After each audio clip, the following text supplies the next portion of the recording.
Cuando tu hija está aprendiendo a manejar, dices... ¡Híjole! Pero ¿por qué no mejor dices? Como un buen vecino, State Farm está ahí. Para ayudarte a escoger la cobertura que necesitas. State Farm, Bloomington, Illinois.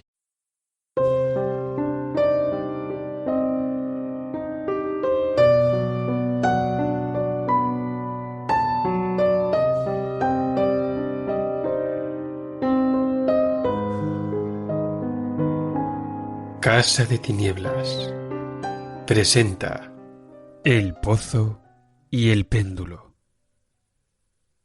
Sentía náuseas de muerte después de tan larga agonía.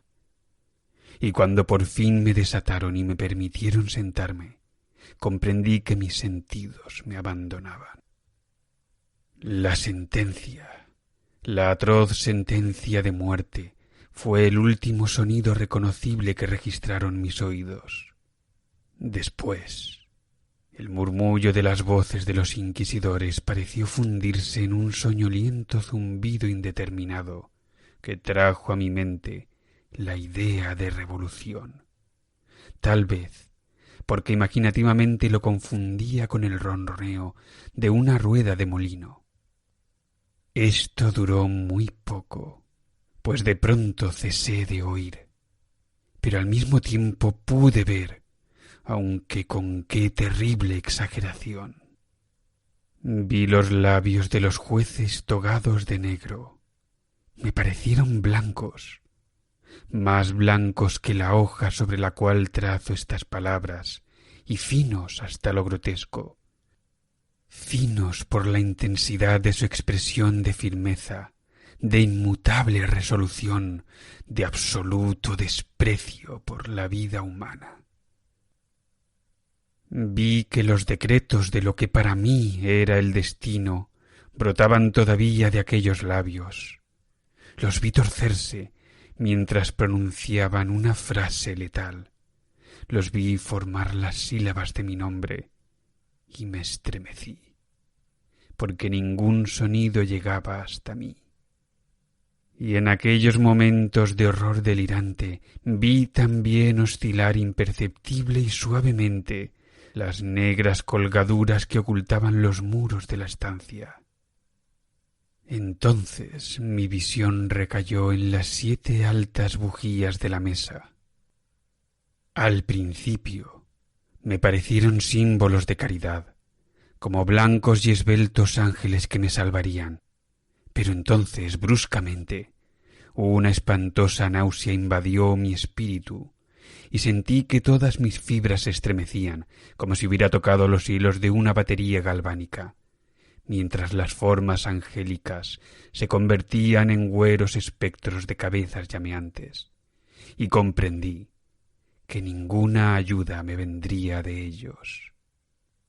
Como una profunda nota musical, penetró en mi fantasía la noción de que la tumba debía ser el lugar del más dulce descanso. El pensamiento vino poco a poco y sigiloso, de modo que pasó un tiempo antes de poder apreciarlo plenamente, pero en el momento en que mi espíritu llegaba por fin a abrigarlo, las figuras de los jueces se desvanecieron como por arte de magia.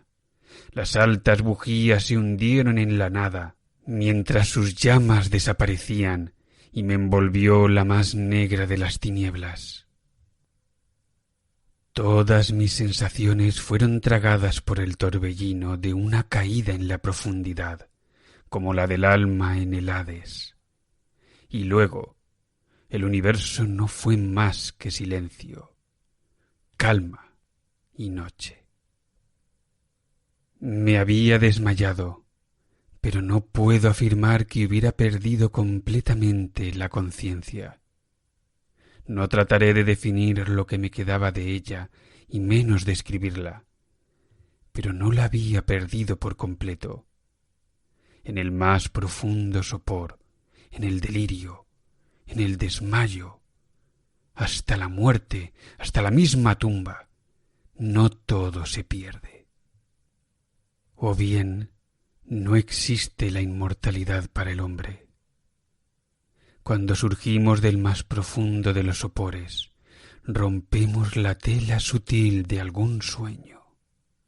Y sin embargo, un poco más tarde, tan frágil puede haber sido aquella tela, no nos acordamos de haber soñado. Cuando volvemos a la vida después de un desmayo, pasamos por dos momentos. Primero, el del sentimiento de la existencia mental o espiritual. Segundo, el de la existencia física. Es probable que si al llegar al segundo momento pudiéramos recordar las impresiones del primero, éstas contendrían multitud de recuerdos del abismo que se abre más atrás. ¿Y ese abismo qué es? ¿Cómo, por lo menos, distinguir sus sombras de la tumba? Pero si las impresiones de lo que he llamado el primer momento no pueden ser recordadas por un acto de voluntad, no se presentan inesperadamente después de un largo intervalo, mientras nos maravillamos preguntándonos de dónde proceden. Aquel que nunca se ha desmayado no descubrirá extraños palacios y caras fantásticamente familiares en las brasas del carbón. No contemplará, flotando en el aire, las melancólicas visiones que la mayoría no es capaz de ver. No meditará mientras respira el perfume de una nueva flor. No sentirá exaltarse su mente ante el sentido de una cadencia musical que jamás había llamado antes su atención.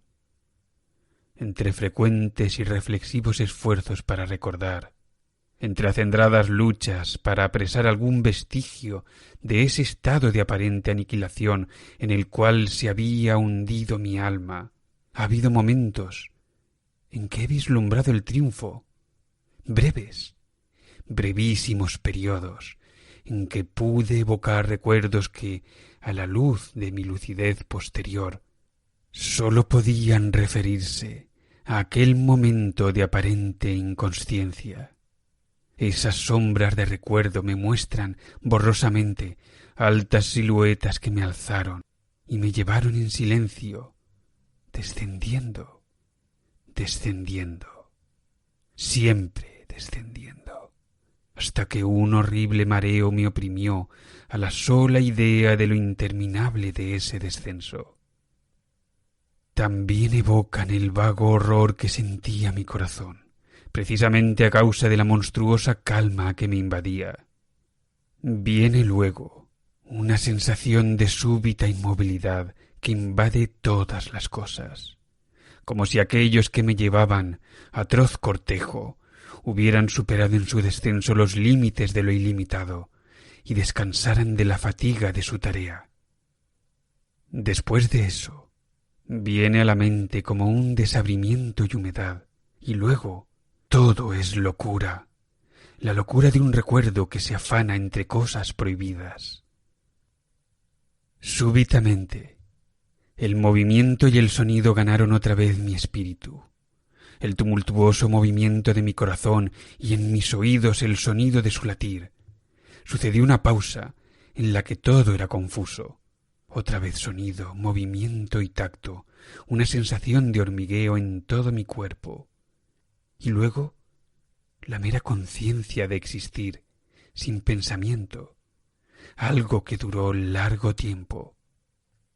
De pronto, bruscamente, el pensamiento, un espanto estremecedor y el esfuerzo más intenso por comprender mi verdadera situación. A esto sucedió un profundo deseo de recaer en la insensibilidad. Otra vez un violento revivir del espíritu y un esfuerzo por moverse hasta conseguirlo.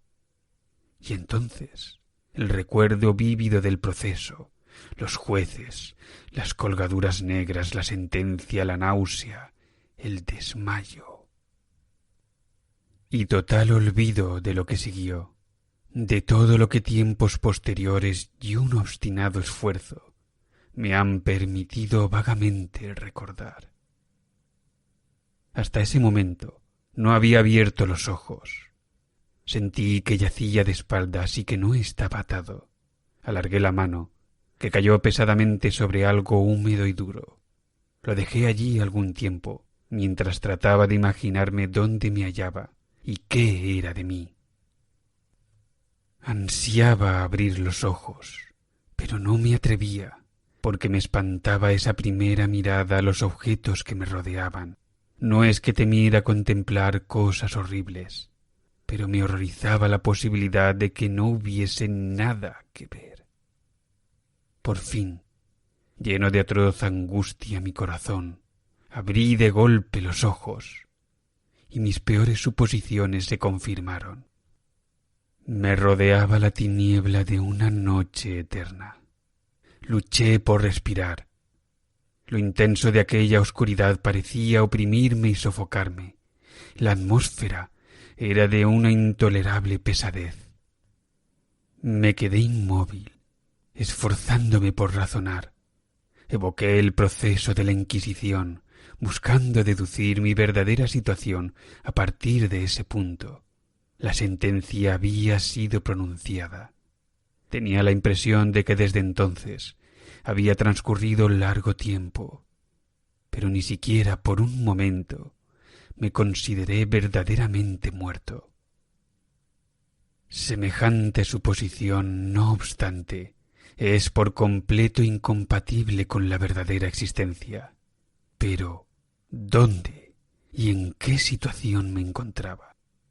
Sabía que, por lo regular, los condenados morían en un auto de fe, y uno de estos acababa de realizarse la misma noche de mi proceso. Me habrían devuelto a mi calabozo, a la espera del próximo sacrificio que no se cumpliría hasta varios meses más tarde. Al punto vi que era imposible. En aquel momento había una demanda inmediata de víctimas, y además mi calabozo, como todas las celdas de los condenados en Toledo, tenían piso de piedra, y la luz no había sido completamente suprimida. Una horrible idea hizo que la sangre se agolpara a torrentes en mi corazón, y por un breve instante recaí en la insensibilidad. Cuando me repuse, temblando convulsivamente, me levanté y tendí desatinadamente los brazos en todas direcciones. No sentí nada, pero no me atreví a dar un solo paso, por temor de que me lo impidieran las paredes de una tumba. Brotaba el sudor por todos mis poros, y tenía la frente empapada de gotas heladas. Pero la agonía de la incertidumbre terminó por volverse intolerable, y cautelosamente me volví adelante, con los brazos tendidos, desorbitados los ojos en el deseo de captar el más débil rayo de luz. Anduve así unos cuantos pasos, pero todo seguía siendo tiniebla y vacío. Respiré con mayor libertad. Por lo menos, parecía evidente que mi destino no era el más espantoso de todos. Pero entonces, mientras seguía avanzando cautelosamente, resonaron en mi recuerdo los 1000 vagos rumores de las cosas horribles que ocurrían en Toledo. Cosas extrañas se contaban sobre los calabozos, cosas que yo había tomado por invenciones, pero que no por eso eran menos extrañas y demasiado horrorosas para ser repetidas, salvo en voz baja. Me dejarían morir de hambre en este subterráneo mundo de tiniebla, o quizá me aguardaba un destino todavía peor.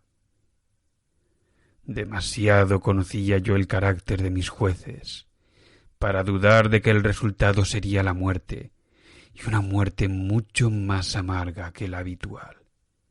Todo lo que me preocupaba y me enloquecía era el modo y la hora de esa muerte.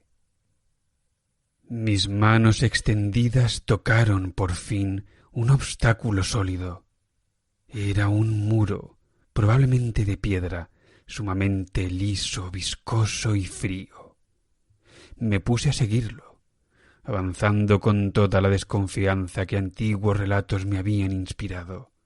Pero esto no me daba oportunidad de asegurarme de las dimensiones del calabozo, ya que daría toda la vuelta y retornaría al lugar de partida sin advertirlo.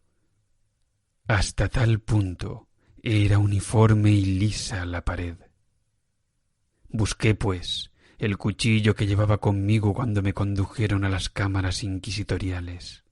Había desaparecido, y en lugar de mis ropas tenía puesto un sayo de burda estameña. Había pensado hundir la hoja en alguna juntura de la mampostería a fin de identificar mi punto de partida. Pero de todos modos, la dificultad carecía de importancia, aunque en el desorden de mi mente me pareció insuperable en el primer momento. Arranqué un pedazo del ruedo del sayo y lo puse bien extendido y en ángulo recto con respecto al muro. Luego de tentar toda la vuelta de mi celda, no dejaría de encontrar el jirón al completar el circuito. Tal es lo que, por lo menos, pensé, pues no había contado con el tamaño del calabozo y con mi debilidad. El suelo era húmedo y resbaladizo. Avancé titubeando un trecho, pero luego trastabillé y caí. Mi excesiva fatiga me indujo a permanecer postrado, y el sueño no tardó en dominarme. Al despertar y extender un brazo, hallé junto a mí un pan y un cántaro de agua. Estaba demasiado exhausto para reflexionar acerca de esto, pero comí y bebí ávidamente. Poco después, reanudé mi vuelta al calabozo y con mucho trabajo llegué por fin al pedazo de estameña. Hasta el momento de caer al suelo había contado 52 pasos y al reanudar mi vuelta otros 48 hasta llegar al trozo de género. Había, pues, un total de 100 pasos. Contando una yarda por cada 2 pasos, calculé que el calabozo tenía un circuito de 50 yardas. No obstante, había encontrado numerosos ángulos de pared, de modo que no podía hacerme una idea clara de la forma de la cripta, a la que llamo así, pues no podía impedirme pensar que lo era. Poca finalidad y menos esperanza tenían estas investigaciones, pero una vaga curiosidad me impelía a continuarlas. Apartándome de la pared, resolví cruzar el calabozo por uno de sus diámetros. Avancé al principio con suma precaución, pues aunque el piso parecía de un material sólido, era peligrosamente resbaladizo a causa del limo. Cobré ánimo, sin embargo, y terminé caminando con firmeza, esforzándome por seguir una línea todo lo recta posible. Había avanzado 10 o 12 pasos en esta forma cuando el ruedo desgarrado del sayo se me enredó en las piernas. Trastabillando, caí violentamente de bruces. En la confusión que siguió la caída, no reparé en un sorprendente detalle que pocos segundos más tarde, y cuando aún yacía boca abajo, reclamó mi atención. Helo aquí. Tenía el mentón apoyado en el piso del calabozo, pero mis labios y la parte superior de mi cara, que aparentemente debían encontrarse a un nivel inferior al de la mandíbula, no se apoyaban en nada. Al mismo tiempo, me pareció que bañaba mi frente un vapor viscoso, y el olor característico de los hongos podridos penetró en mis fosas nasales. Tendí un brazo y me estremecí al descubrir que me había desplomado exactamente al borde de un pozo circular cuya profundidad me era imposible descubrir por el momento. Tanteando en la mampostería que bordeaba el pozo, logré desprender un menudo fragmento y lo tiré al abismo. Durante largos segundos escuché cómo repercutía al golpear en su descenso las paredes del pozo. Hubo, por fin, un chapoteo en el agua, al cual sucedieron sonoros ecos. En ese mismo instante oí un sonido semejante al de abrirse y cerrarse rápidamente una puerta en lo alto, mientras un débil rayo de luz cruzaba instantáneamente la tiniebla y volvía a desvanecerse con la misma precipitación. Comprendí claramente el destino que me habían preparado y me felicité de haber escapado a tiempo gracias al oportuno accidente. Un paso más antes de mi caída, y el mundo no hubiera vuelto a saber de mí. La muerte a la que acababa de escapar tenía justamente las características que yo había rechazado como fabulosas y antojadizas en los relatos que circulaban acerca de la Inquisición. Para las víctimas de su tiranía se reservaban dos especies de muerte, una llena de horrorosos sufrimientos físicos y otra acompañada de sufrimientos morales todavía más atroces. Yo estaba destinado a esta última. Mis largos padecimientos me habían desequilibrado los nervios, al punto que bastaba el sonido de mi propia voz para hacerme temblar, y por eso constituía en todo sentido el sujeto ideal para la clase de torturas que me aguardaban. Estremeciéndome de pies a cabeza, me arrastré hasta volver a tocar la pared, resuelto a perecer allí antes que arriesgarme otra vez a los horrores de los pozos, ya que mi imaginación concebía ahora más de uno, situados en distintos lugares del calabozo.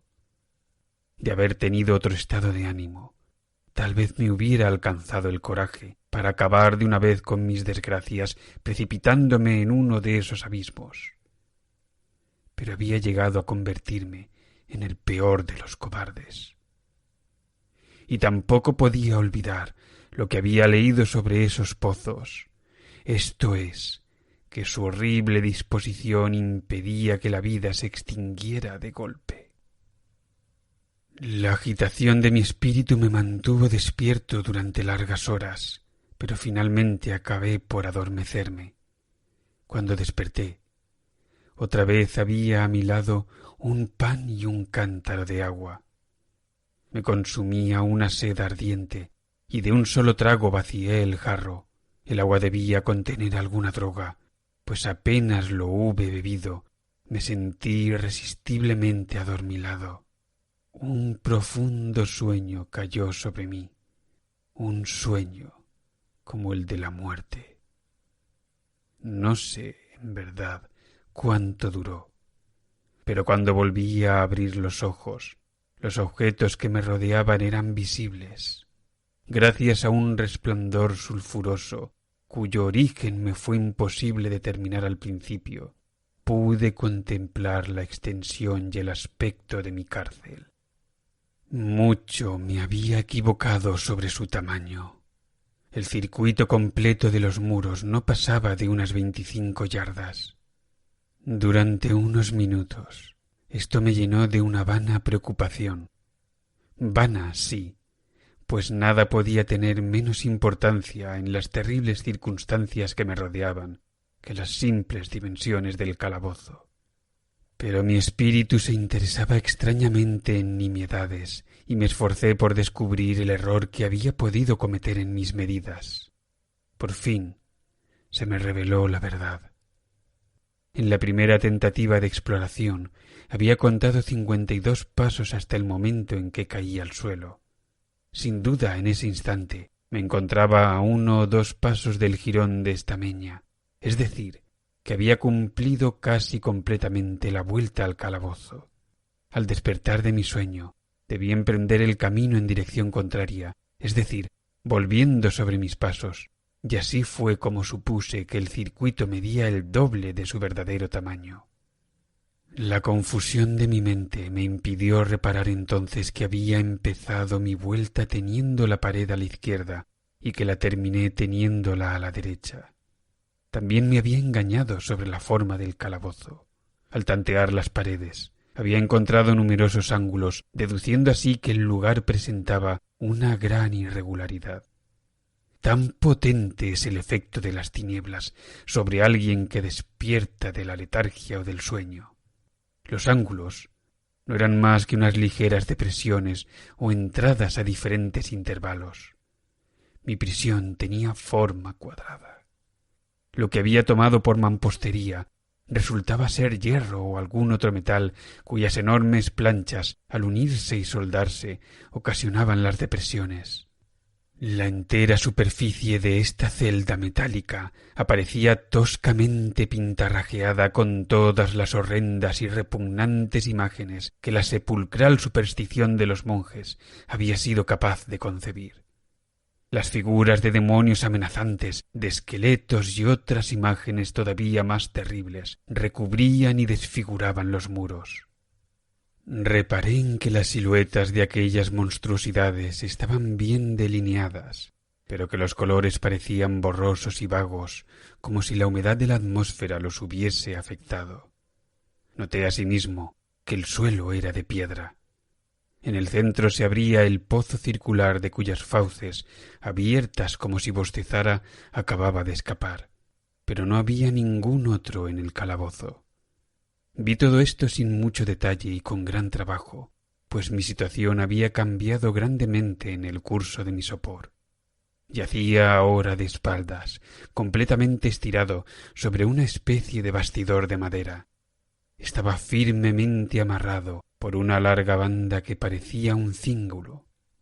Pasaba dando muchas vueltas por mis miembros y mi cuerpo, dejándome solamente en libertad la cabeza y el brazo izquierdo, que con gran trabajo podía extender hasta los alimentos, colocados en un plato de barro a mi alcance. Para mayor espanto, vi que se habían llevado el cántaro de agua. Y digo espanto, porque la más intolerable sed me consumía. Por lo visto, la intención de mis torturadores era estimular esa sed, pues la comida del plato consistía en carne sumamente condimentada. Mirando hacia arriba, observé el techo de mi prisión.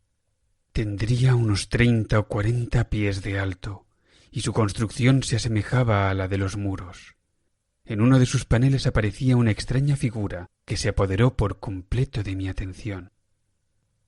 La pintura representaba al tiempo tal como se lo suele figurar, salvo que en vez de guadaña tenía lo que me pareció la pintura de un pesado péndulo, semejante a los que vemos en los relojes antiguos.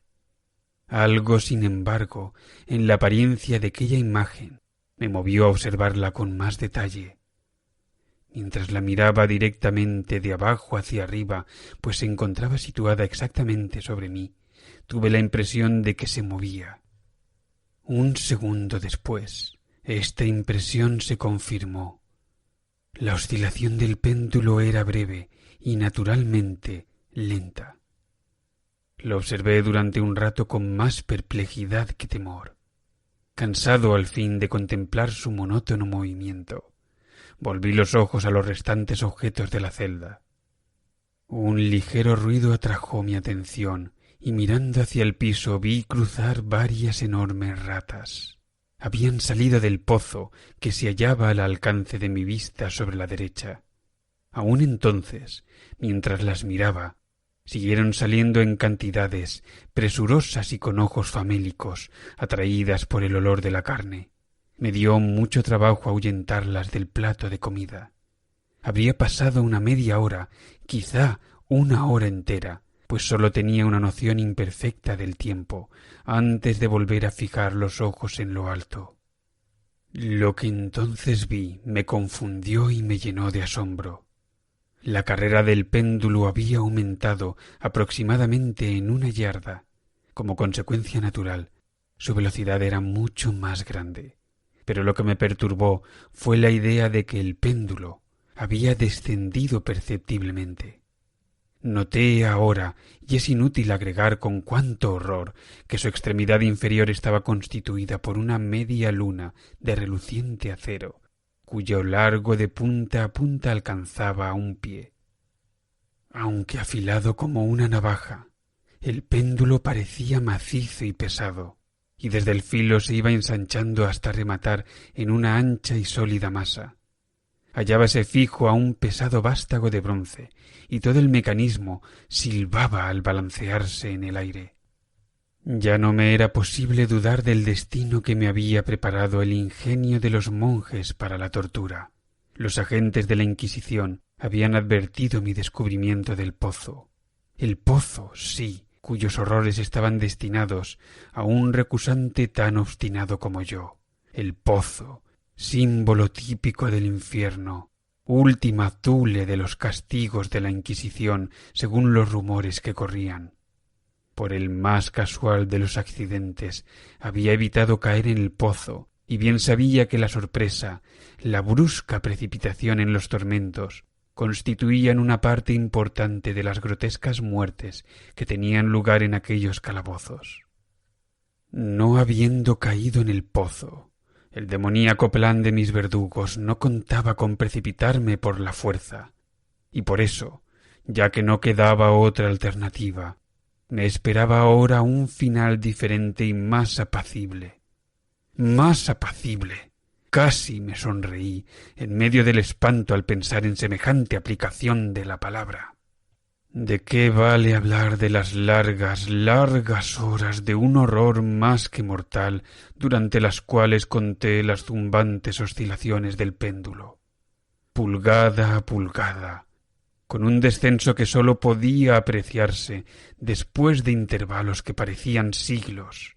Más y más íbase aproximando. Pasaron días. Puede ser que hayan pasado muchos días antes de que oscilara tan cerca de mí que parecía abanicarme con su acre aliento. El olor del afilado acero penetraba en mis sentidos. Supliqué, fatigando al cielo con mis ruegos, para que el péndulo descendiera más velozmente. Me volví loco, me exasperé, e hice todo lo posible por enderezarme y quedar en el camino de la horrible cimitarra. Y después caí en una repentina calma, y me mantuve inmóvil, sonriendo a aquella brillante muerte, como un niño a un bonito juguete. Siguió otro intervalo de total insensibilidad. Fue breve, pues al resbalar otra vez en la vida noté que no se había producido ningún descenso perceptible del péndulo. Podía, sin embargo, haber durado mucho, pues bien sabía que aquellos demonios estaban al tanto de mi desmayo y que podían haber detenido el péndulo a su gusto. Al despertarme, me sentí inexpresablemente enfermo y débil, como después de una prolongada inanición. Aún en la agonía de aquellas horas, la naturaleza humana ansiaba alimento. Con un penoso esfuerzo, alargué el brazo izquierdo todo lo que me lo permitían mis ataduras y me apoderé de una pequeña cantidad que habían dejado las ratas. Cuando me llevaba una porción a los labios, pasó por mi mente un pensamiento apenas esbozado de alegría, de esperanza. Pero ¿qué tenía yo que ver con la esperanza? Era aquel, como digo, un pensamiento apenas formado. Muchos así tiene el hombre que no llega a completarse jamás. Sentí que era de alegría, de esperanza, pero sentí al mismo tiempo que acababa de extinguirse en plena elaboración. Vanamente luché por alcanzarlo, por recobrarlo. El prolongado sufrimiento había aniquilado casi por completo mis facultades mentales ordinarias. No era más que un imbécil, un idiota. La oscilación del péndulo se cumplía en ángulo recto con mi cuerpo extendido. Vi que la media luna estaba orientada de manera de cruzar la zona del corazón. Desgarraría la estameña de mi sayo. Retornaría para repetir la operación otra vez, otra vez. A pesar de su carrera terriblemente amplia, 30 pies o más, y la sibilante violencia de su descenso, capaz de romper aquellos muros de hierro, todo lo que haría durante varios minutos sería cortar mi sayo. A esa altura de mis pensamientos debí de hacer una pausa, pues no me atreví a prolongar mi reflexión. Me mantuve en ella, con pertinaz atención, como si al hacerlo pudiera detener en ese punto el descenso de la hoja de acero. Me obligué a meditar acerca del sonido que haría la media luna cuando pasara cortando el género y la especial sensación de estremecimiento que produce en los nervios el roce de una tela. Pensé en todas estas frivolidades hasta el límite de mi resistencia. Bajaba. Seguía bajando suavemente. Sentí un frenético placer en comparar su velocidad lateral con la del ascenso. A la derecha, a la izquierda, hacia los lados, con el aullido de un espíritu maldito, hacia mi corazón, con el paso sigiloso del tigre. Sucesivamente reí a carcajadas y clamé, según que una u otra idea me dominara. Bajaba, seguro, incansable, bajaba. Ya pasaba vibrando a 3 pulgadas de mi pecho. Luché con violencia, furiosamente, para soltar mi brazo izquierdo, que sólo estaba libre a partir del codo. Me era posible llevar la mano desde el plato, puesto a mi lado hasta la boca, pero no más allá. De haber roto las ataduras arriba del codo, hubiera tratado de detener el péndulo, pero lo mismo hubiera sido pretender atajar una luz. Bajaba. Sin cesar, inevitablemente bajaba. Luché jadeando a cada oscilación. Me encogía convulsivamente a cada paso del péndulo. Mis ojos seguían su carrera arriba o abajo, con la ansiedad de la más inexpresable desesperación. Mis párpados se cerraban espasmódicamente a cada descenso, aunque la muerte hubiera sido para mí un alivio. ¡Oh, inefable! Pero cada uno de mis nervios se estremecía. Sin embargo, al pensar que el más pequeño deslizamiento del mecanismo precipitaría aquel reluciente, afilado eje contra mi pecho. Era la esperanza la que hacía estremecer mis nervios y contraer mi cuerpo. Era la esperanza, esa esperanza que triunfa aún en el potro del suplicio, que susurra al oído de los condenados a muerte hasta en los calabozos de la Inquisición. Vi que después de 10 o 12 oscilaciones, el acero se pondría en contacto con mi ropa, y en el mismo momento en que hice esa observación, invadió mi espíritu toda la penetrante calma concentrada de la desesperación. Por primera vez en muchas horas, quizás días, me puse a pensar. Acudió a mi mente la noción de que la banda o cíngulo que me ataba era de una sola pieza. Mis ligaduras no estaban constituidas por cuerdas separadas. El primer roce de la afiladísima media luna sobre cualquier porción de la banda bastaría para soltarla, y con ayuda de mi mano izquierda podría desatarme del todo. Pero cuán terrible en ese caso la proximidad del acero, cuán letal el resultado de la más leve lucha. Y luego, era verosímil que los esbirros del torturador no hubieran previsto y prevenido esa posibilidad. ¿Cabía pensar que la atadura cruzara mi pecho en el justo lugar por donde pasaría el péndulo? Temeroso de descubrir que mi débil y al parecer postrera esperanza se frustraba, levanté la cabeza lo bastante para distinguir con claridad mi pecho. El cíngulo envolvía mis miembros y mi cuerpo en todas direcciones, salvo en el lugar por donde pasaría el péndulo.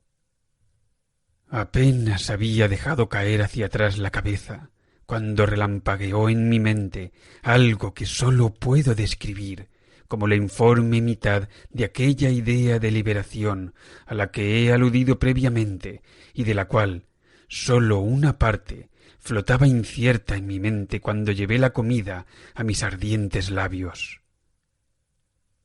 Mas ahora el pensamiento completo estaba presente, débil, apenas sensato, apenas definido, pero entero.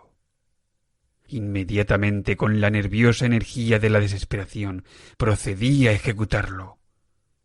Durante horas y horas, cantidad de ratas habían pululado en la vecindad inmediata del armazón de madera sobre el cual me hallaba. Aquellas ratas eran salvajes, audaces, famélicas. Sus rojas pupilas me miraban centelleantes, como si esperaran verme inmóvil para convertirme en su presa. ¿A qué alimento, pensé, las han acostumbrado en el pozo?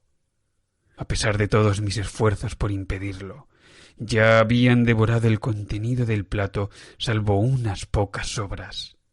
Mi mano se había agitado como un abanico sobre el plato, pero a la larga, la regularidad del movimiento le hizo perder su efecto.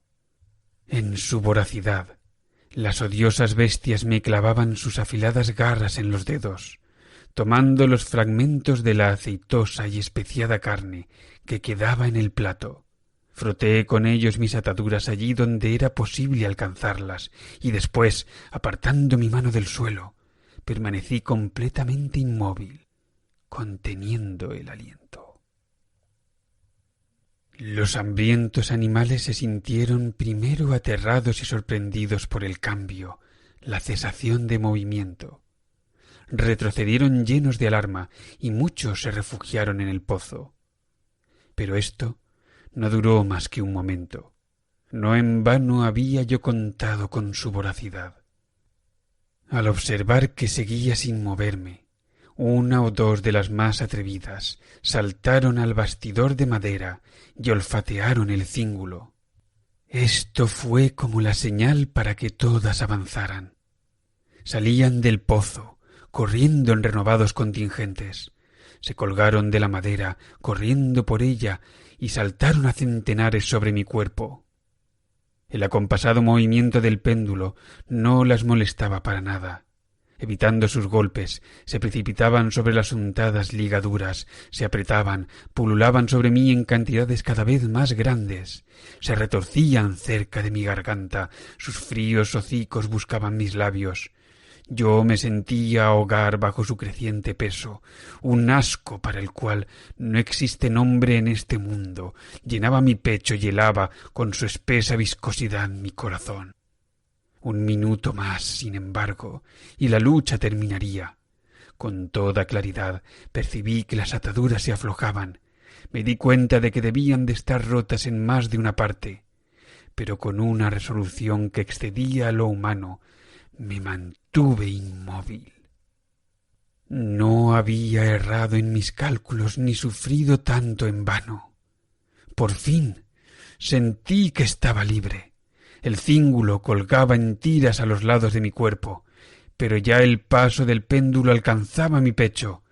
Había dividido la estameña de mi sayo y cortaba ahora la tela de mi camisa. 2 veces más pasó sobre mí, y un agudísimo dolor recorrió mis nervios. Pero el momento de escapar había llegado. Apenas agité la mano, mis libertadoras huyeron en tumulto. Con un movimiento regular, cauteloso, y encogiéndome todo lo posible, me deslicé lentamente fuera de mis ligaduras, más allá del alcance de la cimitarra. Por el momento, al menos, estaba libre. Libre, y en las garras de la Inquisición. Apenas me había apartado de aquel lecho de horror para ponerme de pie en el piso de piedra, cuando cesó el movimiento de la diabólica máquina, y la vi subir, movida por una fuerza invisible, hasta desaparecer más allá del techo. Aquello fue una lección que debí tomar desesperadamente a pecho. Indudablemente espiaban cada uno de mis movimientos. ¡Libre! Apenas si había escapado de la muerte bajo la forma de una tortura, para ser entregado a otra que sería peor aún que la misma muerte. Pensando en eso, paseé nerviosamente los ojos por las barreras de hierro que me encerraban. Algo insólito. Un cambio que al principio no me fue posible apreciar claramente se había producido en el calabozo. Durante largos minutos, sumido en una temblorosa y vaga abstracción, me perdí en vanas y desilvanadas conjeturas. En estos momentos pude advertir por primera vez el origen de la sulfurosa luz que iluminaba la celda. Procedía de una fisura de 1/2 pulgada de ancho que rodeaba por completo el calabozo al pie de las paredes, las cuales parecían, y en realidad estaban, completamente separadas del piso. A pesar de todos mis esfuerzos, me fue imposible ver nada a través de la abertura. Al ponerme otra vez de pie, comprendí de pronto el misterio del cambio que había advertido en la celda. Ya he dicho que, si bien las siluetas de las imágenes pintadas en los muros eran suficientemente claras, los colores parecían borrosos e indefinidos. Pero ahora, esos colores habían tomado un brillo intenso y sorprendente que crecía más y daba a aquellas espectrales y diabólicas imágenes un aspecto que hubiera quebrantado nervios más resistentes que los míos. Ojos demoníacos de una salvaje y aterradora vida me contemplaban fijamente desde 1000 direcciones, donde ninguno había sido antes visible, y brillaban con el cárdeno resplandor de un fuego que mi imaginación no alcanzaba a concebir como irreal. Irreal. Al respirar, llegó a mis narices el olor característico del vapor que surgía del hierro recalentado. Aquel olor sofocante invadía más y más la celda. Los sangrientos horrores representados en las paredes empezaron a ponerse rojos. Yo jadeaba tratando de respirar. Ya no me cabía duda sobre la intención de mis torturadores. Los más implacables, los más demoníacos entre los hombres. Corrí hacia el centro de la celda, alejándome del metal ardiente. Al encarar en mi pensamiento la horrible destrucción que me aguardaba, la idea de la frescura del pozo invadió mi alma como un bálsamo. Corrí hasta su borde mortal. Esforzándome, miré hacia abajo. El resplandor del ardiente techo iluminaba sus más recónditos huecos. Y, sin embargo, durante un horrible instante, mi espíritu se negó a comprender el sentido de lo que veía. Pero al fin, ese sentido se abrió paso, avanzó poco a poco hasta mi alma, hasta arder y consumir en mi estremecida razón. ¡Oh, poder expresarlo! ¡Oh, espanto! Todo menos eso. Con un alarido salté hacia atrás y hundí mi cara en las manos sollozando amargamente. El calor crecía rápidamente y una vez más miré a lo alto, temblando como en un ataque de calentura. Un segundo cambio acababa de producirse en la celda, y esta vez el cambio tenía que ver con la forma. Al igual que antes, fue inútil que me esforzara por apreciar o entender inmediatamente lo que estaba ocurriendo. Pero mis dudas no duraron mucho. La venganza de la Inquisición se aceleraba después de mi doble escapatoria, y ya no habría más pérdidas de tiempo por parte del Rey de los Espantos. Hasta entonces, mi celda había sido cuadrada. De pronto vi que 2 de sus ángulos de hierro se habían vuelto agudos y los otros 2, por consiguiente, obtusos. La horrible diferencia se acentuaba rápidamente con un resonar profundo y quejumbroso. En un instante el calabozo cambió su forma por la de un rombo, pero el cambio no se detuvo allí, y yo no esperaba ni deseaba que se detuviera. Podría haber pegado mi pecho a las rojas paredes como si fueran vestiduras de eterna paz. ¡La muerte!, clamé. ¡Cualquier muerte menos la del pozo! ¡Insensato! ¿Acaso no era evidente que aquellos hierros al rojo tenían por objeto precipitarme en el pozo? ¿Podía acaso resistir su fuego? Y si lo resistiera, ¿cómo oponerme a su presión? El rombo se iba achatando más y más, con una rapidez que no me dejaba tiempo para mirar. Su centro, y por tanto su diámetro mayor, llegaba ya sobre el abierto abismo. Me eché hacia atrás. Pero las paredes desplazantes me obligaban irresistiblemente a avanzar. Por fin no hubo ya en el piso del calabozo ni una pulgada de asidero para mi chamuscado y convulso cuerpo. Cesé de luchar, pero la agonía de mi alma se expresó en un agudo, prolongado alarido final de desesperación. Sentí que me tambaleaba al borde del pozo. Desvié la mirada y oí un discordante clamoreo de voces humanas. Resonó poderoso un toque de trompetas, escuché un áspero chirriar semejante al de 1000 truenos. Las terribles paredes retrocedieron. Una mano tendida sujetó mi brazo en el instante en que, desmayado, me precipitaba al abismo. Era la del general Lasalle. El ejército francés acababa de entrar en Toledo.